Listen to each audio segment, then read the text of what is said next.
সালাম আলাইকুম, সবাই কেমন আছেন? ভালো আছেন? আশা করি সুস্থ আছেন। আমাদের খুব একটা ভালো সময় যায়নি। তো যে যেখানে আছেন নিরাপদে থাকার চেষ্টা করবেন, সুস্থ থাকার চেষ্টা করবেন, নিজের এবং নিজের ফ্যামিলিকে সেফ রাখার চেষ্টা করবেন।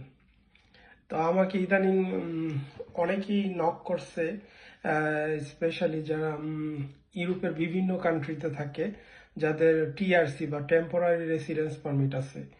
আম, যেমন অনেকে পোল্যান্ড থেকে, অনেকে রোমানিয়া থেকে, হাঙ্গেরি থেকে। তো নক করছে, পাশাপাশি গ্রুপেও পোস্ট দিছিল। তো আমরা টেম্পোরারি রেসিডেন্স কার্ড দিয়ে জার্মানিতে কাজ করা যায় কিনা সেই ব্যাপারে আমরা কথা বলবো। তো টেম্পোরারি রেসিডেন্সটা সাধারণত 1 বছরের হইতে পারে, 6 মাসের হইতে পারে, 2 বছর হইতে পারে, 3 বছরের হইতে পারে, 4 বছর, 5 বছরেরও হইতে পারে। তো নর্মালি আপনি ইউরোপের যে কোনো দেশে পার্মানেন্ট রেসিডেন্সটা পাবেন আপনি 4-5 বছর পরে। বেশিরভাগ কান্ট্রিতেই 5 বছর পরে লিগেলি, হ্যাঁ, এটা কিন্তু লিগেলি 5 বছর পরে আপনি পার্মানেন্ট রেসিডেন্সটা পাবেন। লিগেলি আপনি কাজ করবেন ওই দেশের যে রুলস রেগুলেশন আছে আপনার পার্মানেন্ট রেসিডেন্স পাওয়ার জন্য, ওইটা ফলো কইরা আপনি পার্মানেন্ট রেসিডেন্স পাবেন 5 বছর পরে। তো আমাদের টপিকসটা হলো টেম্পোরারি রেসিডেন্স পারমিট দিয়ে কাজ করা যায় কিনা। যেহেতু আমি রোমানিয়া বা পোল্যান্ড বলেন বা হাঙ্গেরি বলেন ভুক্ত দেশ, হ্যাঁ, তো ভুক্ত দেশে আপনি কাজ করতে পারবেন, সেটা আপনি পার্মানেন্ট রেসিডেন্স থাকলে। পার্মানেন্ট রেসিডেন্সটা আপনি 5 বছর লিগেলি থাকার পরে যখন আপনাকে ওই দেশে ইমিগ্রেশন দিবে, ওই পার্মানেন্ট রেসিডেন্স ওইটা আনলিমিটেডও হইতে পারে, ওটার মেয়াদ 10 বছরেরও হইতে পারে। তো 10 বছরের যেটা, সেটা সাধারণত দেখা যায় আপনার 5 বছর পরে বা 10 বছর পরে আপনার পিকচার চেঞ্জ করতে হয়। তো অ্যাকচুয়ালি এটার ভ্যালিডিটি কিন্তু আপনার আনলিমিটেড আর কি, হ্যাঁ। কিন্তু এটা দেখা যায় মানুষ বয়স হয়তো তো চেহারা চেঞ্জ হয়। তো এই জন্য এটা 10 বছরের দিছি, যাতে আপনি পরবর্তীতে আপডেট করতে পারেন, মানে ছবি চেঞ্জ করে আর কি, ওইখানকার সার্টেন রুলস রেগুলেশন ফলো করে। তো টেম্পোরারি রেসিডেন্স পারমিট দিয়ে জার্মানিতে এবং ইউরোপের যেই দেশগুলাতে আপনি কাজ করার চিন্তা করতেছেন বা কাজ করতে পারবেন মনে করতেছেন, সেটা আপনি টেম্পোরারি রেসিডেন্স পারমিট দিতে পারবেন না। তো এখন কথা হইল, তাহলে আমরা কি করব?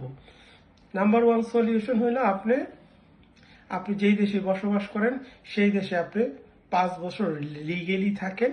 পার্মানেন্ট রেসিডেন্স পাওয়ার জন্য যে রিকোয়ারমেন্টস গুলো আছে ওগুলো ফুলফিল করার চেষ্টা করেন। যেমন কোনো কোনো জায়গায় আছে আপনাকে 5 বছর টানা কাজ করতে হবে। কোনো কোনো দেশে আছে দেখা যাবে আপনার এত হাজার আপনার মান্থলি বাৎসরিক ইনকাম থাকার পরে আপনি 5 বছর হওয়ার পর এখানকার রেসিডেন্স থাকার পরে আপনি ওইখানে লিগেলি অ্যাপ্লাই করতে, মানে যেইখানকার যে রুলস এর রেগুলেশন, তো ওইখানকারটা ফলো করবেন। তো এটা যদি এখন গ্রিসে হয়, গ্রিসে যদি বলে আপনাকে একটা পার্মানেন্ট কাজ থাকতে হবে পার্মানেন্ট রেসিডেন্স পাওয়ার জন্য, তো এটা ওখানকারটা ওইখানেই আপনি অ্যাপ্লাই করতে হইব, ওইখানকার সিস্টেম ওখানে ফলো করতে হবে। ফলো করার পরে আপনি 5 বছর পরে যেই পার্মানেন্ট রেসিডেন্সটা পাবেন ওইটা নিয়ে আপনি জার্মানিতে আসতে পারবেন। তো টেম্পোরারি রেসিডেন্স পারমিট দিয়ে যেহেতু কাজ করা যাবে না, কিন্তু আপনি ট্রাভেল করতে পারবেন। হুম সেঙ্গেনভুক্ত এবং ইউরোপিয়ান ইউনিয়নের যে 25টা 27টা দেশ আছে, সবগুলো দেশে আপনি ভ্রমণ করতে পারবেন 90 দিন। টানা 90 দিন আপনি থাকতে পারবেন। এরপরে আপনার 90 দিন পরে বের হয়ে যেতে হইব। মানে আপনি প্রতি 6 মাসে আপনি 90 দিন বা 3 মাস আপনি থাকতে পারবেন। মনে করেন আমার জার্মানিতে আমার পার্মানেন্ট রেসিডেন্স আছে। এখন আমি কোথায়, মনে করেন আমি বেলজিয়াম যাব, আমি 3 মাস থাকতে পারবো। এরপর আমার বের হয়ে যেতে পারবো, বের হয়ে আবার 3 মাস পরে আমি যেতে পারবো। মনে করো প্রতি 6 মাসে 3 মাস থাকতে পারবো। এখানে ব্যাপার হচ্ছে যে আমরা এক দেশ থেকে ইউরোপের আরেক দেশে যাওয়ার সময় আমাদের কিন্তু পাসপোর্টে কোনো সিল মারে না, হ্যাঁ, পাসপোর্টে ইমিগ্রেশনে সিল মারে না। কেউ হয়তো বাই রোডে যায়, কেউ হয়তো বাই ট্রেনে যায়, কেউ হয়তো বাই কারে যায়, তো সিল মারে না। তো এই জন্য অনেকে এটা জিনিসটা খুব, তবে নর্মালি রুলস হইলো আপনি প্রতি 6 মাসে 3 মাস থাকতে পারবেন।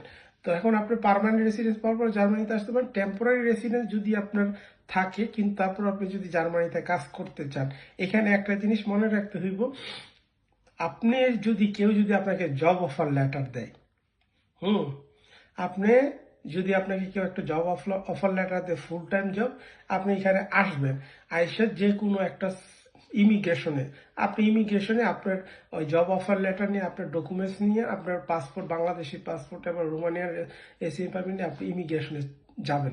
গিয়ে আপনাকে সরাসরি জিজ্ঞাসা করবেন যে এই কোম্পানিটা আমাকে ফুল টাইম জব দিছে, হ্যাঁ, তো আমি কি এই দেশে আমি কি এখন কাজের পারমিশনটা পাবো, বা আমি কি রেসিডেন্স পারমিটের জন্য অ্যাপ্লাই করতে পারবো কিনা জিজ্ঞেস করবেন। মনে করেন আপনার আইটি সেক্টরে আপনার বাংলাদেশ থেকে ডিগ্রি আছে, আপনি 5 বছরের জব করছেন একটা আইটি সেক্টরে, এখন আপনি রোমানিয়ায় আছেন, তো এখন আপনার এই কাগজপত্র নিয়ে আপনি ইমিগ্রেশনে যাবেন। ইমিগ্রেশনে যাওয়ার পরে আপনার এখানে কেউ আপনাকে এই যে আপনার, এক তো আপনি রোমানিয়াতে বসবাস করেন, দুই হলো আপনার বাংলাদেশি পাসপোর্ট, কিন্তু আপনি ইজিলি কিন্তু জার্মানিতে ঢুকতে পারতেছেন। তো জার্মানিতে ইজিলি ঢুকতে পারার কারণেই কিন্তু আপনি ইচ্ছা করলে কিন্তু যে কোনো ইমিগ্রেশনে গিয়ে জিজ্ঞেস করতে পারেন ওদের অফিসিয়াল টাইমে। তো আপনি জিজ্ঞেস করবেন, জিজ্ঞেস করার পরে আপনারা যদি বলে হ্যাঁ এই প্রসেসিং ফলো করতে হবে বা তাহলে হইতে পারে, কিন্তু এখানে সার্টেনলি নিশ্চিতভাবে আমি বলতে পারি না যে আপনাকে দিবেই, কেন অনেক মানুষ অনেক কথা বলে, সব কথা আপনারা একেবারে গুরুত্ব দিবেন না, আবার একেবারে ফালাও দিবেন না।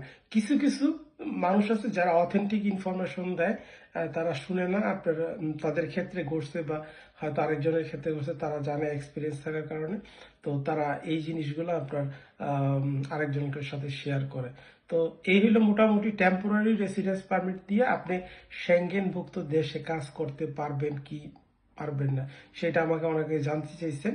এটার ক্লিয়ার কাট অ্যান্সার হলো আপনি পারবেন না। কিন্তু আপনার যদি ফুল টাইম একটা জব অফার লেটার থাকে, বা আপনাকে একটা কন্ট্যাক্ট দিছে যে এই লোকটাকে আমি নিতে চাই, আপনি তখন ওই কাগজপত্র নিয়ে আপনি যদি জার্মানিতে আসতেই পারতেছেন, বা আপনি মনে করেন সুইডেনেই গেলেন, আপনার সুইডেনে কোনো কোম্পানি আপনার জব অফার দিচ্ছে, বা মনে করেন আপনার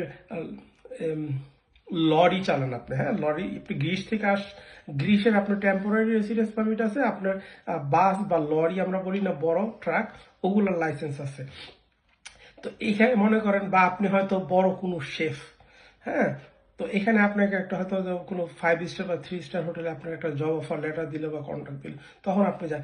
এইখানে একটা মনে রাখতেই হবে জিনিসটা, একটা আছে আনস্কিল্ড ওয়ার্কার, একটা আছে স্কিল্ড ওয়ার্কার। হ্যাঁ, স্কিল্ড ওয়ার্কার কাছে আপনার বিভিন্ন দেশে মনে করেন অনেক স্কিল্ড ওয়ার্কারের প্রয়োজন আছে, হ্যাঁ, তো ইউ নেভার নো।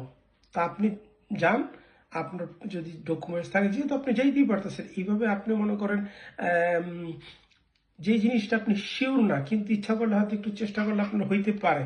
তো এখানে স্পেসিফিকলি কেউ আপনাকে বলতে পারবে না, কারণ এক এক দেশের এক এক ইমিগ্রেশন অফিস বা তাদের রুলস অ্যান্ড রেগুলেশন ডিফারেন্ট, আবার এটা কেস অফিসারের উপরও ডিপেন্ড করে। আপনি যার কাছে জিজ্ঞাসা করতেছেন, যে কেস অফিসারটা, সে কতটুকু লিবারাল মাইন্ডেড, সে কতটুকু রুলস অ্যান্ড রেগুলেশন ফলো করে। দেখা যায় অনেকে মনে করেন ইমিগ্রেশনে জব করে, একেবারে নিউ, আপনাকে হয়তো বইলা দিল না,